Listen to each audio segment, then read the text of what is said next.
ફરિયાદ કરી છે કે આ જે પાછળ જોઈ રહ્યા છો તે ગાડીઓ પર સાયરનો લાગેલી છે, જે બિલકુલ બિન અધિકૃત રીતે લાગેલી છે। ભારત સરકાર દ્વારા જારી કરવામાં આવેલા પરિપત્રમાં આ લોકોનો ક્યાંય પણ સમાવેશ થતો નથી કે જે લોકો પોતાના વાહનો ઉપર સાયરન લગાડી શકે, છતાં પણ આ લોકોએ ગેરકાયદેસર રીતે સાયરનો લગાડેલી છે અને સાયલન્ટ ઝોનમાંથી પણ પસાર થતા હોય છે, જેના કારણે દર્દીઓને અને વિદ્યાર્થીઓને પણ ખલેલ પહોંચતી હોય છે। જેથી આજે અમે આ સાયરનો હટાવવા માટે પોલીસ કંટ્રોલ રૂમમાં વર્દી આપી હતી। પોલીસ આવી છે, હવે આગળ શું કાર્યવાહી કરશે જોવાનું છે।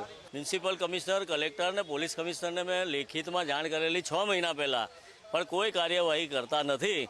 તો આજે વિશ્વામિત્રી બચાવ સમિતિના અમારા પ્રમુખ કિશોરભાઈ શર્મા અને સંજય વાઘેલાએ કંટ્રોલ પર ફરિયાદ આપી છે કે આ સાયરન ગેરકાયદેસર છે ને આ સાયરન ઉતારી અને કાયદેસરની કાર્યવાહી કરવી જોઈએ।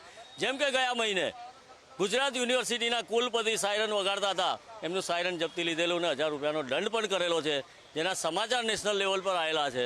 તો એવી રીતે અમને પણ કાર્યવાહી કરવી જોઈએ। અધિકૃત છે કે કેમ એ આપણે વેરીફાઈ માટે એમનો જે પરિપત્ર છે આને રિલેટેડ એ પરિપત્ર મળે પછી આપણે આગળ કાર્યવાહી હાથ ધરશું। મને ટ્રાફિકમાં છું, પણ આ પરિપત્ર મને ખ્યાલ હું જોઈ લઉં, પેલા પરિપત્ર જોવો પડશે। જી, મને ટ્રાફિકમાં છું, ના હું ટ્રાફિકમાં જ છું, બરાબર છે, નહીં પરિપત્ર જોવો પડે। હા, આ કોઈ પણ હોય, આ પણ કયા અધિકારી જે છે બરાબર છે એને લાગે અને કયા ન લાગે, પરિપત્ર વાંચી નહીં યોગ્ય છે અયોગ્ય છે આપણે પરિપત્ર લેટ મી રીડ ધ પરિપત્ર ફર્સ્ટ।